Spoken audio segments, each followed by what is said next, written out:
Hi, my name's James Pryor and I'm the owner of a Nektar Panorama T4 MIDI controller. This video is about a fix I've made to quieten the slightly noisy keyboard.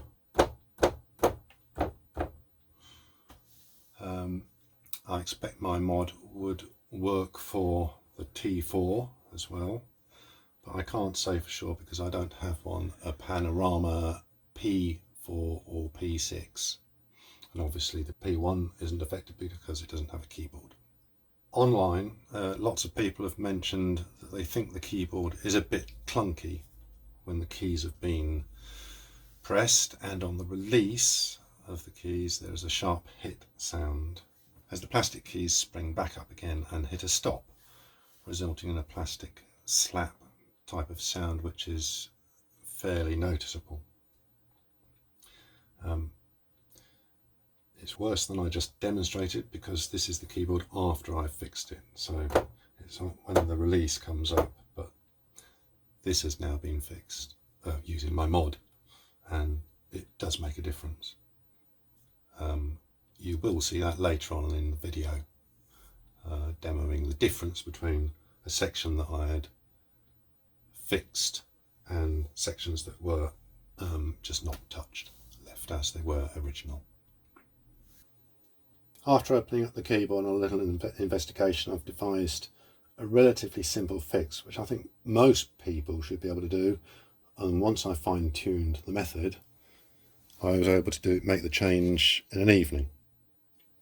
It's also a simple and non-destructive mod, which can be reversed very easily if you don't like the improvement or the very slight change to the feel of the keyboard.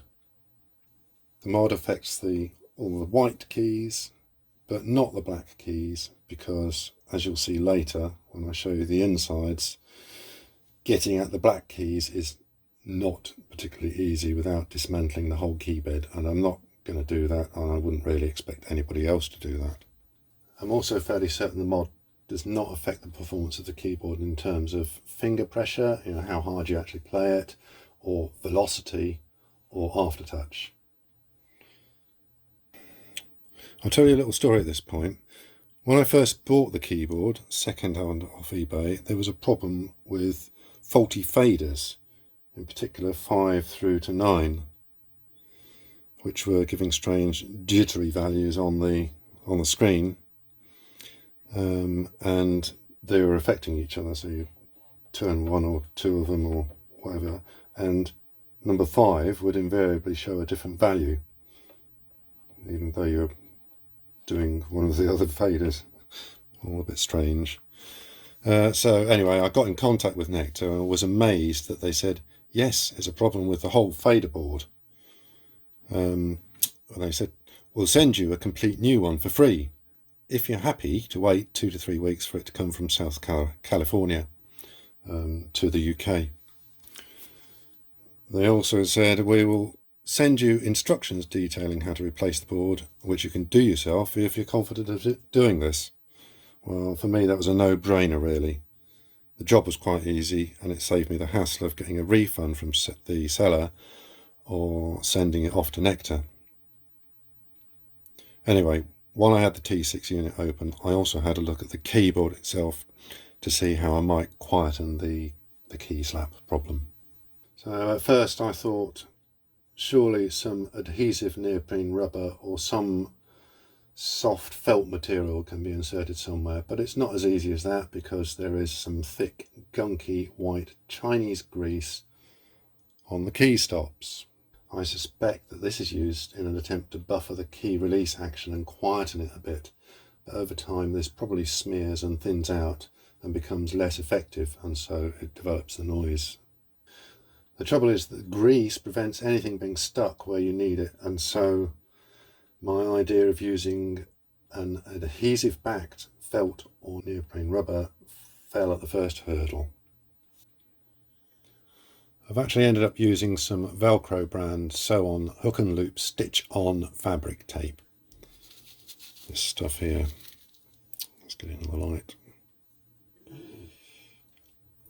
You only need the loop side and only about 50 centimetres, which can be got for about £3.50 from eBay. Note that this is not self-adhesive. It's just stitch on. Don't worry, there's no sewing involved. If you can cut and bend 36 strips of Velcro, you're in with a good chance. Anyway, let's take a look inside and I'll explain what's involved.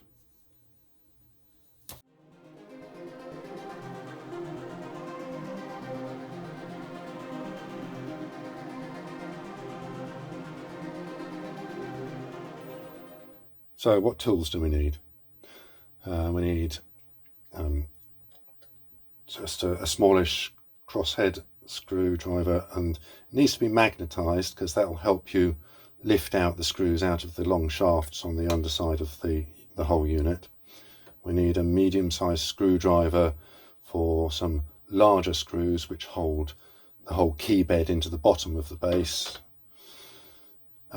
We need a pair of pliers which we use to help with the Velcro, because what we're going to be doing is making like little strips of this, and they're going to be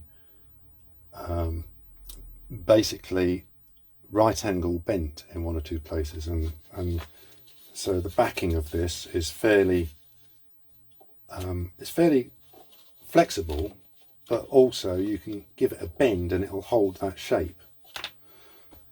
So a pair of decent sharp scissors for cutting through the Velcro, and also a ruler, because where that's going to go, where you're going to put the bits of Velcro, the Velcro needs to be cut fairly accurately to actually slot into the underside of the keys. All will become apparent once we actually get inside and have a look.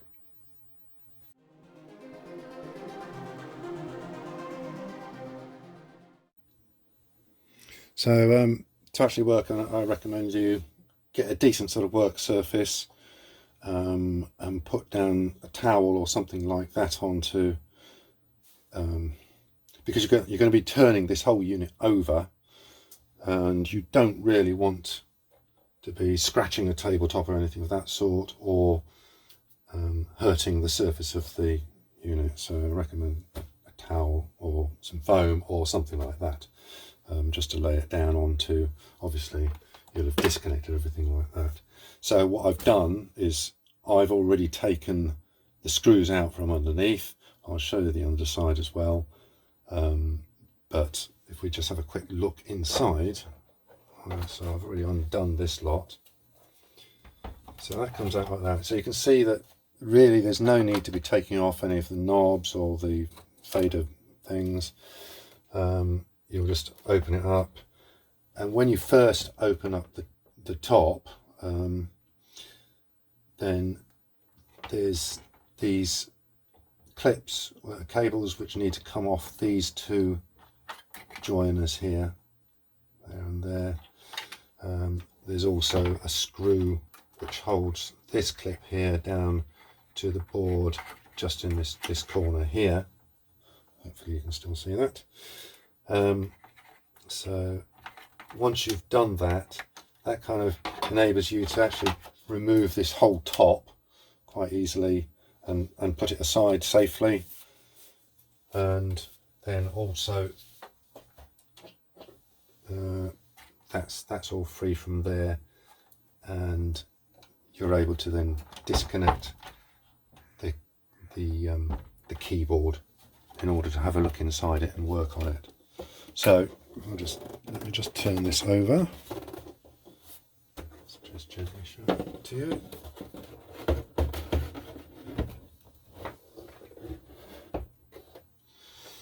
So here there's a mass of holes. I think there's 32 screws or something like that in total you've got to undo, and there's probably a few more actually if you're taking the key bed out. So over this side then there's 4 screws in this flange which you will take out, ditto at the opposite end. you will then go all the way around undoing screws from all of these holes here. And this is, as I say, where you need a long-ish screwdriver to go down. You'll start off by loosening everything off with the medium-sized screwdriver, and then I've just found it easy with this one because it's magnetized, so that goes in and you're able to lift out your screws and store them all in a suitable tray or a couple of dishes or whatever, so you don't get confused. So you'll undo all of those, all of these, including there's 1, 2 there, all of this down this run here, all of these ones over on this side here, and then here, these ones you only need to take out if you're removing the key bed. Obviously we are on this occasion, but normally if you want to look inside, you just need to undo all of those.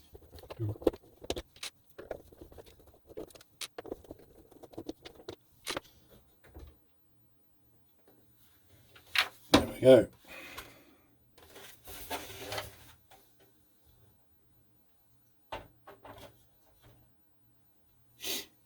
So this is the whole key bed unit. So working on this, I find it best to turn it around there, pull that cable there, and then this has a suitably flat back that you can rest it on the flat surface, and that's how you can then do this mod inside.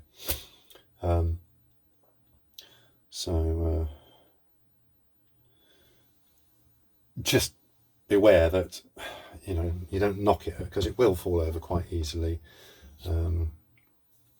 but as long as you're careful, shouldn't be a problem. So give you a closer look at this here.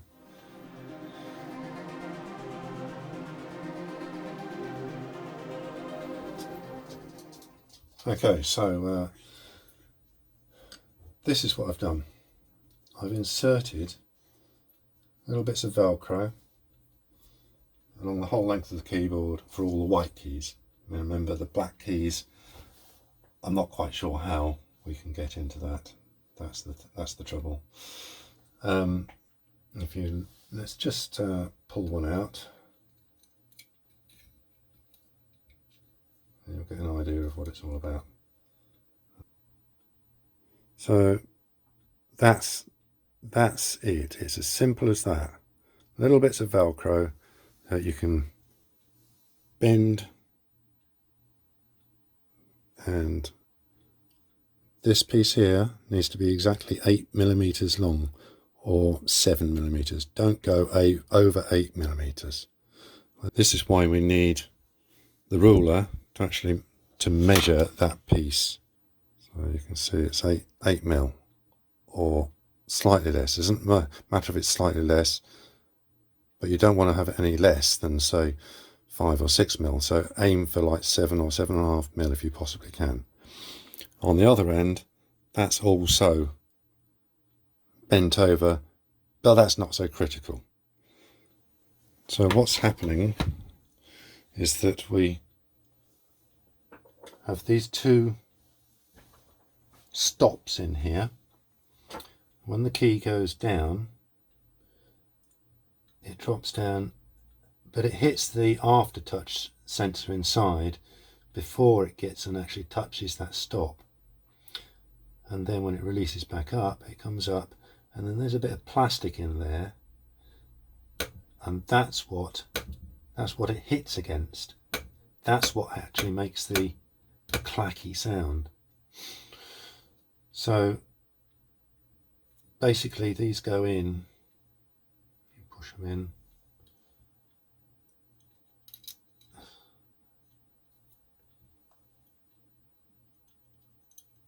down and in. Oh.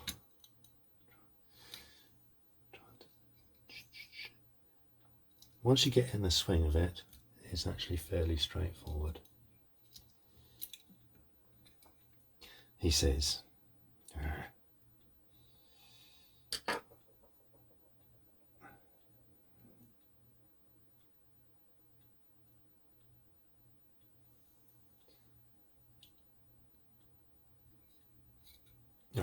that was nice and easy. Once I got there.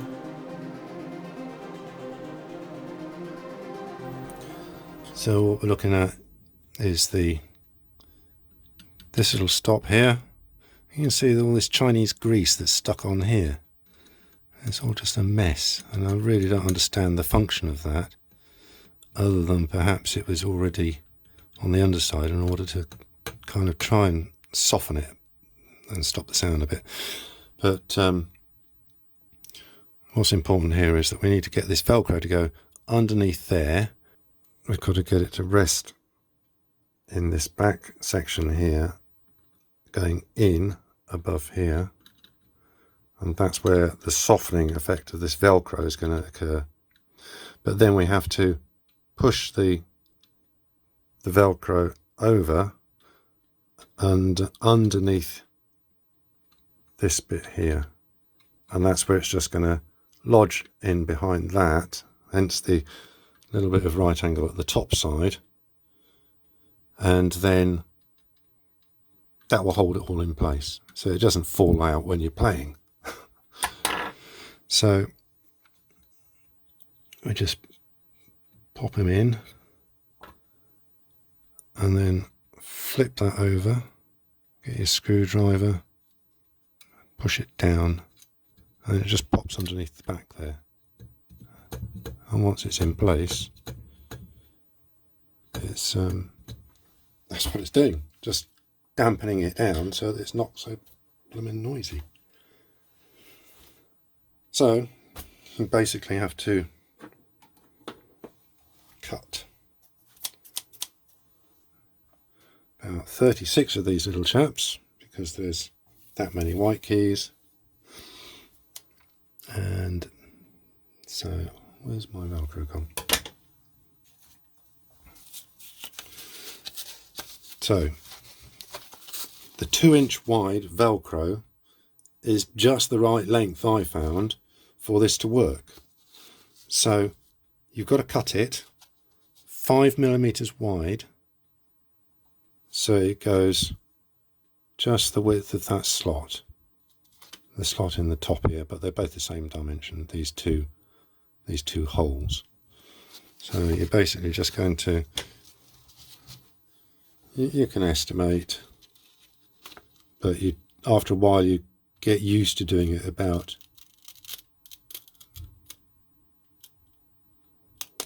5mm. Well, I was able to do that. So once you've done that, you get your pliers, do a little rough estimate for the 8mm mark, double check it against the ruler, so hold it and then about there, flip it over, give it a good squeeze there,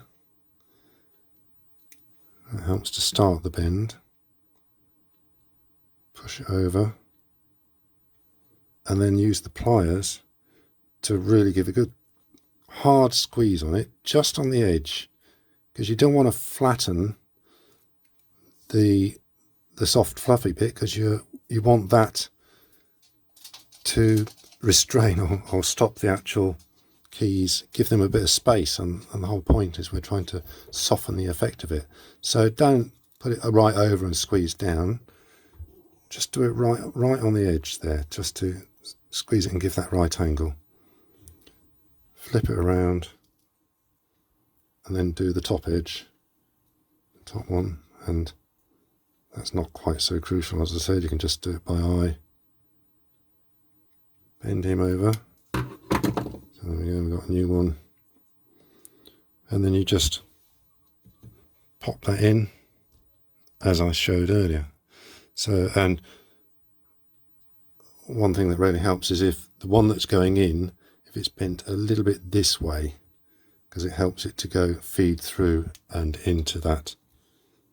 Let's just pull this out.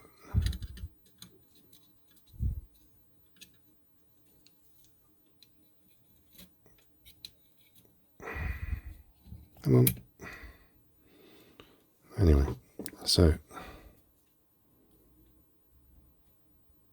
do that again. So it just helps it to go in, having a little bit of angle.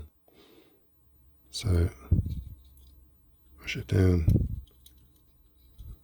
in. There we go. You see, it's just literally fallen into place there.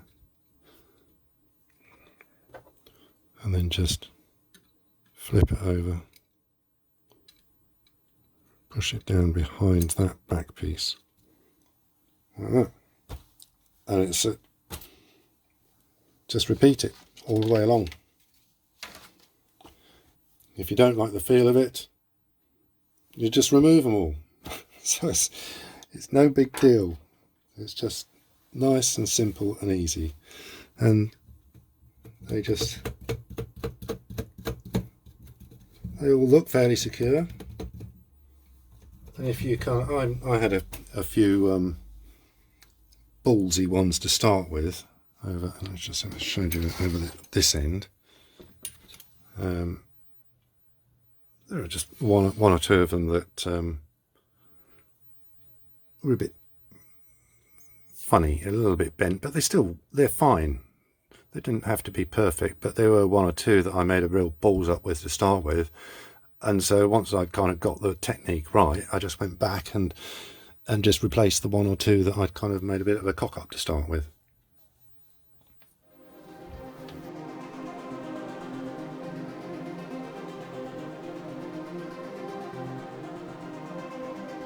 So the idea is that what I've done is I've changed the keyboard so it's now actually got some softening on the keyboard, and this octave here has been done. That octave is not done yet, and all of these octaves are not done yet. So first of all, I just want to play it without any sound on at all. So all you're doing is listening to the clicking of the keyboard. So you get this kind of hammering and everything releases. And then where I've fixed it so far, it's softer, more muted, it's improved. It's only done on the white keys. The black keys are not such a problem in that respect anyway. I've not done the black keys at all, but the white ones do. And they feel a little bit softer.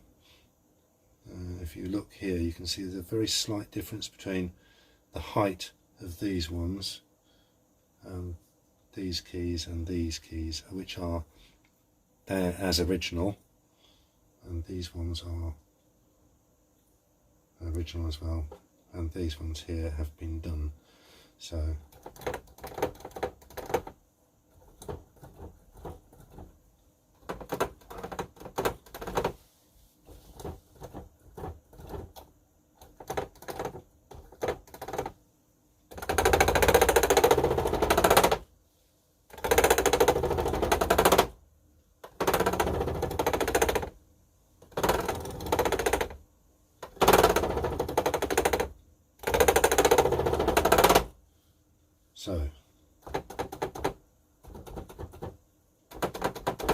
gives you an idea.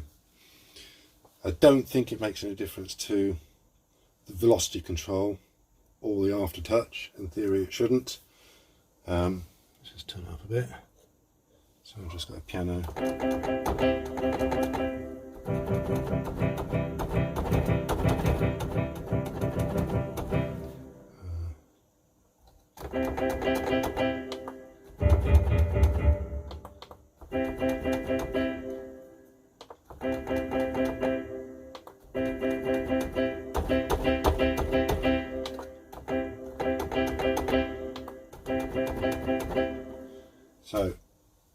seems good in that respect.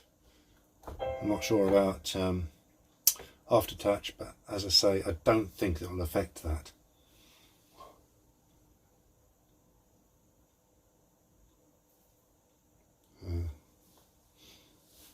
What else?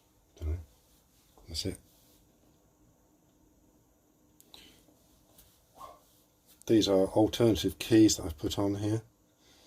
Nice gold, chrome and black aluminium knobs. These ones here are replacements for the original faders, because the problem is that you get these kind of the rubberized knobs over time, and apparently with UV light the rubber deteriorates and ends up being sticky. You can clean that off with various things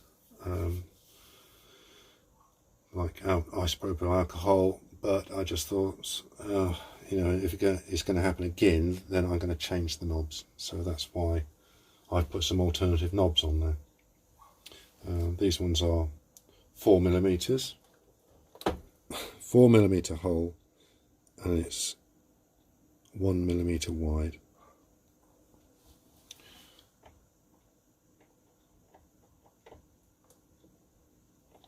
And then these here, these are a 6mm diameter knurled pot knob. So these are very common. You find on Amazon. All these are all from Amazon. I think I actually found a supplier of these on eBay, that they were, it was better value for money buying them off an eBay supplier.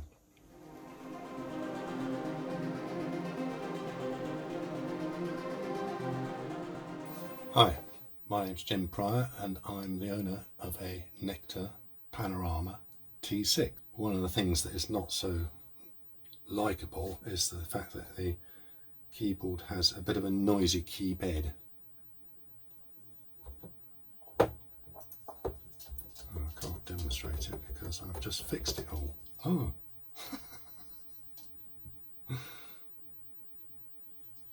Losing track.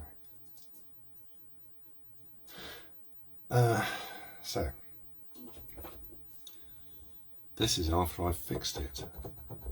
And it's a lot quieter now. So, beforehand it used to make a lot of clacky sound, but I've fixed it.